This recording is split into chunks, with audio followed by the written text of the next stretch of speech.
Jy sal verskoon word as jy dink Advent begin met versierings en kersliedjies en al wat 'n winkel is. Maar Advent begin glad nie met 'n klokslag of met feesliggies nie, maar met 'n fluistering van sekerheid.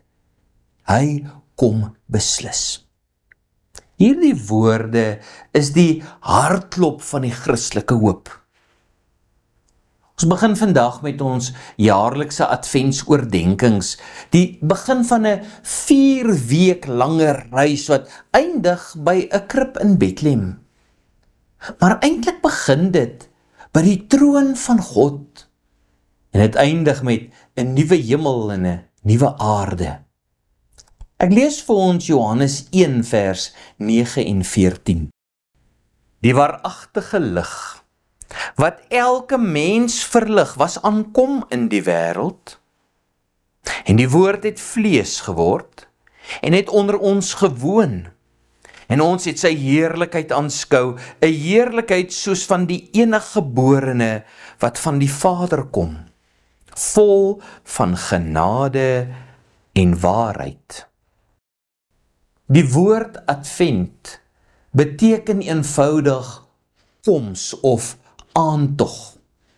Dit is 'n eenvoudige woord wat 'n oneindige waarheid dra. Die kerk het deur die eeue hierdie tyd gebruik om te onthou dat God nie 'n afwesige skepper is nie, maar 'n God wat na ons toe kom. Hy het gekom met beloftes, hy het gekom in vlees, en hy sal weer kom in heerlikheid. Elke Advent is 'n herinnering dat die geskiedenis nie 'n sirkel is nie, maar 'n reguit pad wat lei na 'n koning en sy koninkryk.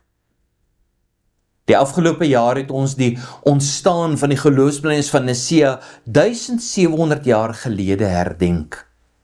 'n belydenis wat die kerk oor die eeue heen bely het met majestueuse eenvoud. Ons glo in een Here Jesus Christus, die eniggebore Seun van God, God uit God, lig uit lig, waaragtige God uit waaragtige God. Hierdie woorde is nie koue dogma nie. Dis die warm vuur van ons hoop. Want as Jesus nie volkome God en volkome mens was nie, sou daar geen brug oor die kloof tussen skepper en skepsel wees nie. Ware God en ware mens. Twee nature, nie 'n mengsel van bietjie God en 'n bietjie mens nie. Nie 'n gedeelte God en 'n gedeelte mens nie. Nie soms God en soms 'n mens nie. Nee, God en mens tegelyk. Dis waaroor Kersfees gaan. God het mens geword sonder om op te hou om God te wees. Dis 'n misterie, ja, maar 'n misterie wat ons tot diepe aanbidding bring. Waarom moes hy kom? Omdat die kloof tussen God en mens nie 'n sprong is wat ons kan waag nie. Dit is 'n afgrond sonder 'n bodem. Alle ander godsdienste begin met 'n leuen dat die mens kan opklim tot by God. Maar die waarheid is harder as graniet. Ons is verlore in sonde, rebels teen God, en ons enigste potensiaal is duisternis en dood. Selfs al wou ons kon nie oor die kloof beweeg nie. Die eindige kan nie die oneindige bereik nie. Maar, en hier is die evangeliese groot maar, die oneindige kan die eindige bereik. En dis presies wat hy gedoen het. Die woord het vlees geword en onder ons kom woon. Die skepper het skepsel geword.